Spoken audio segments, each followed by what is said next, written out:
Cooper Flagg, who I like, but I feel like he's been kind of uninteresting this year. The Dallas Mavericks aren't that good, and it's hard to get any momentum or hype around Cooper Flagg. And I think that's going to open the door for his Duke teammate, Kon Knueppel, to make a legitimate run at the MVP, Rookie of the Year in the NBA this year. Let's put up their stats. Cooper Flagg's averaging 15 and a half points. Kon is averaging 17.6. Cooper's averaging 6.3 rebounds. Kon's averaging 6.0. Assist. Cooper 3.1. Kon 2.7. Cooper's shooting 45% from the field. Kon is shooting 46%. Kon is shooting 11% higher three-point field goal percentage and 10% higher on free throws.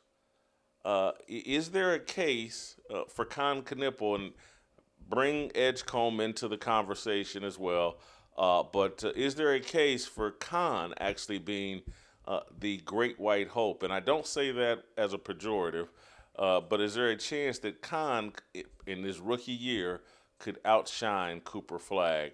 Scap? Yeah, I mean, you didn't even mention, or it didn't even show on the graphic. You mentioned the 40% three-point shooting by Kon. He's shooting a lot too. He attempts 8 per game.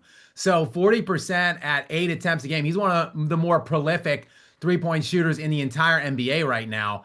I don't think there's really much of a debate at this point. He is the best rookie in the NBA right now. He has been the best rookie for the first month of the NBA season. But if I were handicapping it, Jason, I would still have Cooper Flagg installed as the significant favorite. And in fact, Las Vegas, Nevada, the Superbook agrees with me. I checked the odds most recently. Cooper Flagg is still the overwhelming favorite. He's minus 110 as I sit here this morning to win Rookie of the Year. And for those of your audience, Jason, who aren't degenerate gamblers like myself, the closer you get to a zero, the more like probable or the more likely you are to win. So he's under zero. He's in the negatives. And Kon, his former Duke teammate, is like plus 400. He's actually second right now in odds above VJ Edgecombe, who I think Edgecombe's going to be in the race the whole way, Jason, because he's pretty flashy. He shoots about 15 times a game. He's got opportunities. And the 76ers are kind of competitive. They're better than people think. They're 8-5. These other two teams that we're talking about absolutely stink. So I think that Edgecombe is going to remain in this race all year long. It's going to be tight, but I think the preseason hype surrounding Cooper Flagg and, the desire to make this kid be something, coupled with the fact he is still extraordinarily young and he's probably going to get markedly better throughout the year. They're going to be tanking. Who knows? They're going to try to offload Anthony Davis, in my estimation. They'll feature him. I still think Cooper Flagg will ultimately win that Rookie of the Year award. Paul? Kon is surprised me. If I'm being totally honest, his game has surprised me, not his shooting, but his ability to put the ball on the floor and do some more things and be more of an active player. That has surprised me. So props to him on that. What I would say, though, as much as that, it is a credit to, and this is hard for me to say, but LaMelo Ball makes a huge difference over there as a distributor. 9.6 assists a game for LaMelo. He's able to get him the ball where he needs it. The ball moves more as an offense because of that. And then when you flip the script and you go over to Connor, they put him in at the point guard position, which I didn't at the beginning, which I didn't think that was a good idea. Ultimately, I think it's a great thing for him to be able to do in spots, but that's the way they started him off. And I didn't think that was the thing. 4.9 assists for D'Angelo Russell. The ball's not moving there. It's been a mess over there. The whole Nico Harrison debacle. It's just stagnant. It's flat. There's just nothing there. He is 18 years old. Kon's a little bit older. And I think you factor all that together, it's kind of affected things. Plus, he's not used to losing. And that's an adjustment for him. So I do think over the long haul, he is going to be sensational. They need to get a couple of parts back. They may tank, as Jay said, and try to come, at or near number one pick. Love what I'm seeing from Kon, but I don't necessarily put it all on Cooper Flagg that we haven't. They are still comparative. but there's different roster aspects that is allowing Kon to be more successful at this LaMelo's time. played 8 games. I think they've played 14 overall. And I hear you on LaMelo, but LaMelo's an idiot, does a lot of stupid things as Oh, I well. agree. Probably a bad influence on Kon Knueppel, but I don't think that will matter. I think both of these teams have won like 4 games. And I think what we're underestimating is that VJ Edgecombe is got dark skin, and ESPN will figure out a way at some point, perhaps. It's no different. Do you guys remember the WNBA when, hey, Angel Reese and Caitlin Clark? Hey, I'm gonna go with whoever's winning the most games. Remember, they went through that kind of lunacy. I could see that factoring into this deal here.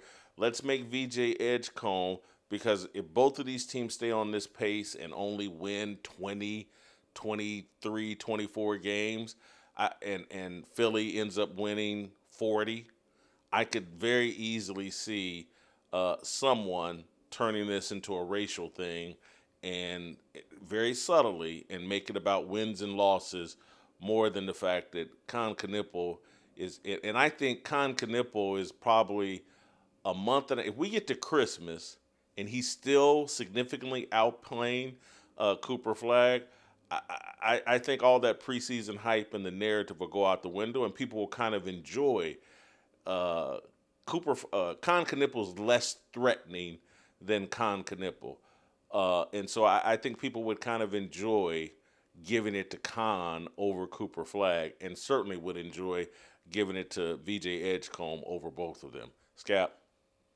Yeah, I mean, you make good points, but I also, again, I think the narrative is strong. I date this back to like 2004, the rookie battle between Carmelo Anthony and LeBron James. I mean, Carmelo Anthony was better that season. They averaged very similar statistics. Carmelo Anthony's stats actually were better. He was better at scoring, better rebounding, better shooting across the board. Both the Nuggets and the Cavaliers were equally heinous the year before when they drafted Carmelo and LeBron. And the Nuggets took a step up to become a playoff team that year, while the Cavaliers were still a sub 500 team that missed the playoffs in LeBron's rookie year with Cleveland. Yet LeBron James won Rookie of the Year. So I could just see a similar situation going this year with Cooper and Kon, if I'm looking at it right now. That's interesting. I had not. Anyway, Paul, follow in on that while I try to look up here. Let me fact check Scap here. Go. You got any thoughts here, Paul, while I look up something? And check out the team wins too, Jason, because I think both teams won 17 the year before. And then the Nuggets were over 40. They made the playoffs, and the Cavs won like 33 or 34 and missed the playoffs in LeBron and Melo's first years. Yeah, and on Edgecombe, again, I think he's an explosive player. He's a very exciting player to watch. You know, Tyrese Maxey over there. I mean, we're talking about a different roster makeup that is certainly helping somebody like him, again, versus a Cooper Flagg. And there's just nothing there, and it's just chaos. You know, when Embiid is in there and Tyrese Maxey's in there, and you put Edgecombe in there, there's just there's some fluidity to that team where he has an opportunity to shine. It's a platform to show his skills, and I actually think he surprised them. I think he's exceeded even their own expectations. So it's probably a 3-horse race, but I still agree with Jay that by the time this is done, and barring injury, because you always got to say that, as Davis comes back or they move him for some pieces, he is one of the greatest talents we have ever seen come out. And we will start to see that come to fruition over time. And I don't think it's going to be as long as many people think. We'll see it soon. Jay, we're going to have to discuss this maybe again tomorrow as well, because you're dead right. Carmelo statistically better than LeBron, better shooting point percentage from 2 and 3, scored more points. They both won 17 games the year before. Wow. I've never been a full-blown Carmelo guy, but this is interesting. That's a very fascinating point you made there. Like what you saw? Hit that like button, subscribe, and check out the full episode by clicking the link below.